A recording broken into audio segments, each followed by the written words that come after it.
Welcome back to Questing Beast. I'm Ben. Today we're taking a look at this issue number 3 of Knock magazine. It's not really a magazine, it's more like a series of books. They're about 200 pages each. And the whole goal of this series is to collect a lot of the best writing, the best theory, the world building, the monsters, etc. from the old school blogosphere and kind of put it into a book and preserve it for posterity with a lot of great layout and art, etc.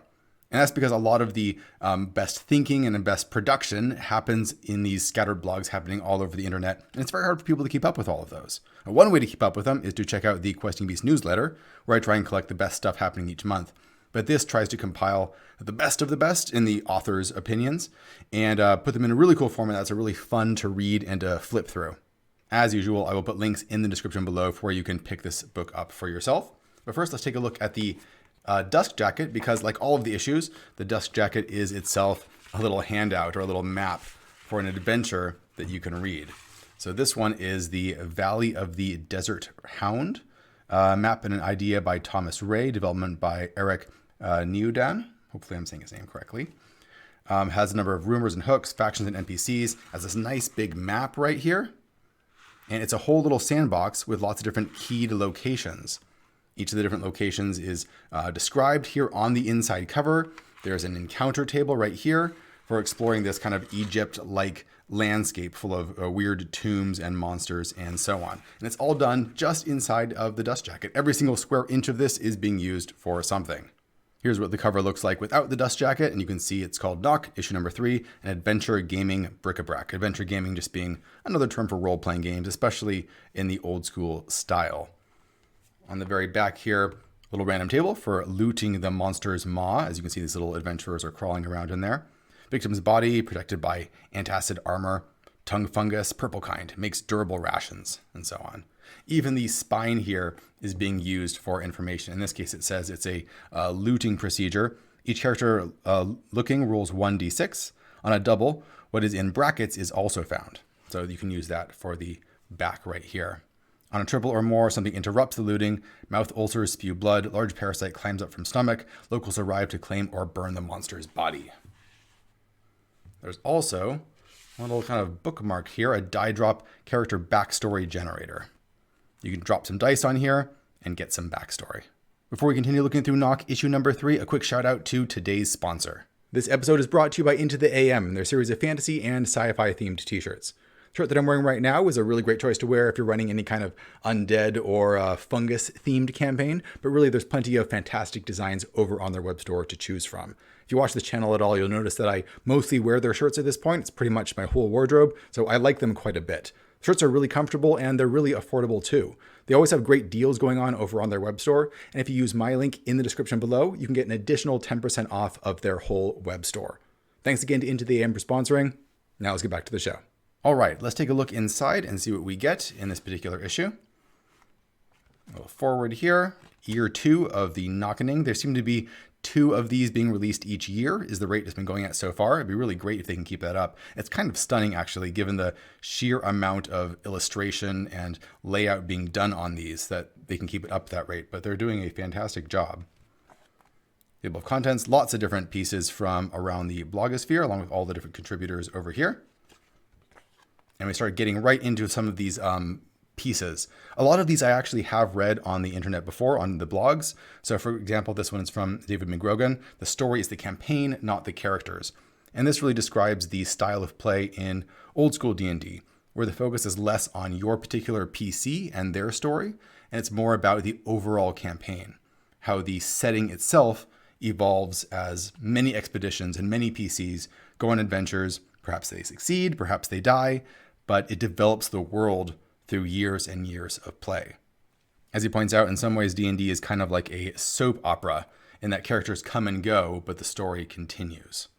We have a section on world building grotesque that looks at the giants Gargantua and Pantagruel and how that feeling of fantasy grotesque ties into old school gaming. It's very earthiness, it's physicalness, it's irreverence. Tables for what happened to the bodies, also by David McGrogan. Lots of fun random tables in here, kind of breaking things up that you can roll on just to get fun ideas. Nightmare on Lake 13. So this proposes that you can run level 1 campaigns, like for starting characters, and run it as a kind of slasher horror movie, which I think is really fun. Because when you have one hit die, you can die in one hit. And that means that you're going to have to spend the whole game avoiding being attacked by some sort of horrible beast, teaming up with your friends, and finding a way to take it out. I really like that. What happens when you split open the dragon's belly? Roll on these random tables.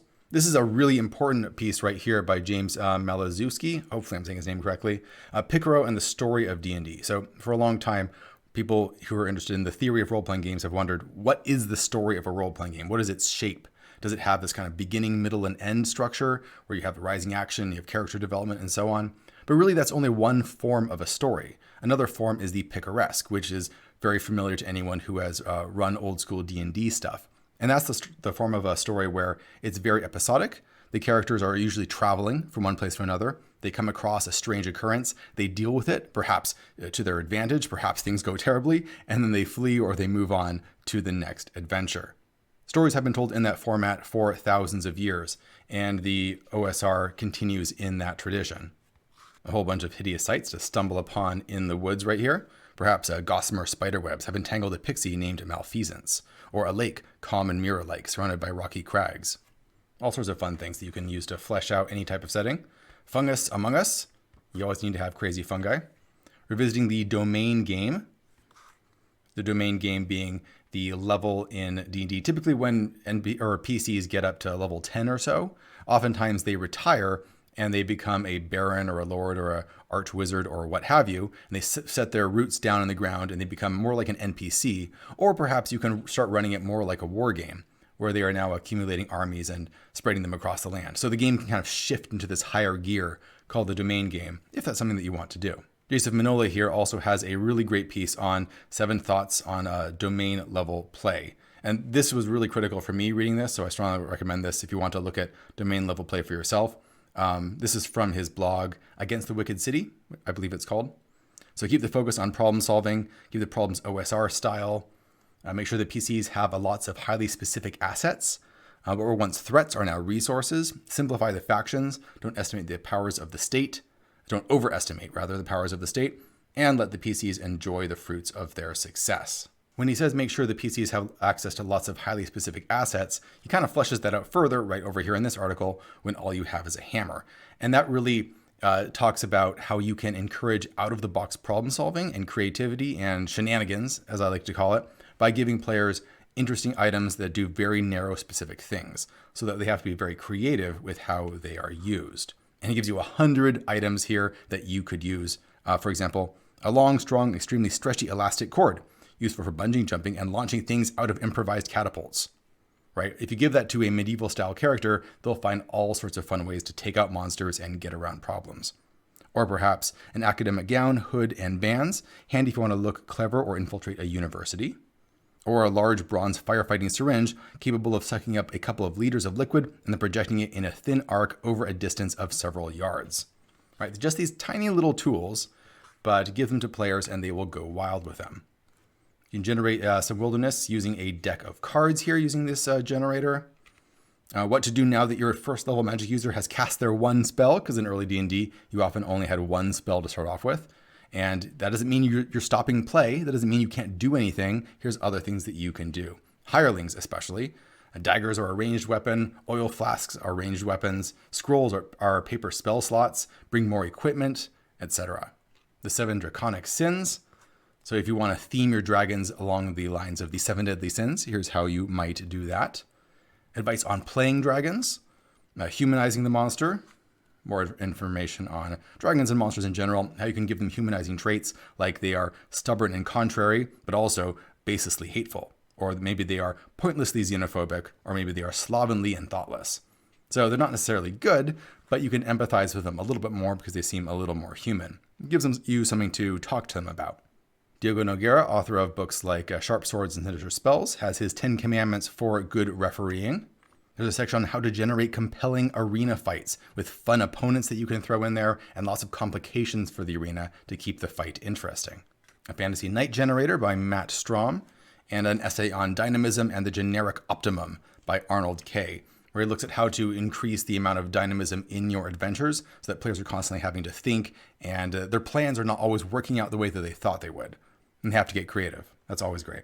A huge long list of 1 hit point monsters that aren't just rats and centipedes. Could be stuff like murderous crows, a skeletal torso, the vapors, a tommyknocker, a wellworm, all sorts of fun things you can throw at your players. The Blood Moon, a celestial event that you could introduce into your campaign that rises once every 17 years and changes all sorts of things about your setting and gives players new opportunities for different types of actions.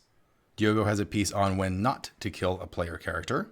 What are my rations? You often just have generic rations in your backpack. Roll on this table to figure out what they are. Perhaps they are pickled leeks and basil and smoked hard sausages on a string. The more the merrier. Running games for large groups. This is often something that happened in early D&D. You would have groups of 10 or more players, and oftentimes those players would have individual hirelings or retainers along with them. So you'd have tons of people. It was like a mini army, and you have to figure out how are you going to run all of that without going crazy. So lots of really great advice here on how to make that practical. Some inexplicable things that you might find in a dungeon, like an underground forest or a coin that hypnotizes anyone observing it spinning. There's a really interesting article here on the caverns of Thracia and how you can take this very important early adventure by Janelle Duquesne and make it much easier to run in the modern day. There's a section here on D12 Sword Saint techniques. So all sorts of fun things that fighters can learn to become even more powerful. For example, let's pick one right here. Pry open the third eye. The user takes a round to sense the spiritual strength of all living creatures within sight and learns how many hit dice they possess, whether they are below or above their average hit point total. Limitations: the ability is straining on the senses and may only be used once per day. Learning it, study under the Blue Knight of Nelu to learn his technique. The knight's training involves the learner surviving in a monster-infested forest for 1 week to force the mind's eye open. I love how getting this stuff is built into the world itself rather than through some sort of artificial, you level up and get to pick one, right? You actually have to learn this stuff, find the master, learn the technique, and go through that whole process if you want to be able to do this stuff. Paolo has an article on abstract magic and concrete magic, which is something that I think about a lot. It's mostly on how you can get your spells and make them much more interesting and a lot more fun by making them more concrete. It's very common to have in modern D&D where you have like these spell effects that are just very abstract. You can't figure out what they're doing in the game world. They just cause a mechanical effect. But if you take those spells and you make them solid and have them actually affect the world, fire spells are a good example of that, then players can imagine more clearly what's going on, but they can also come up with interesting ways to use them that are out of the box, which is always great.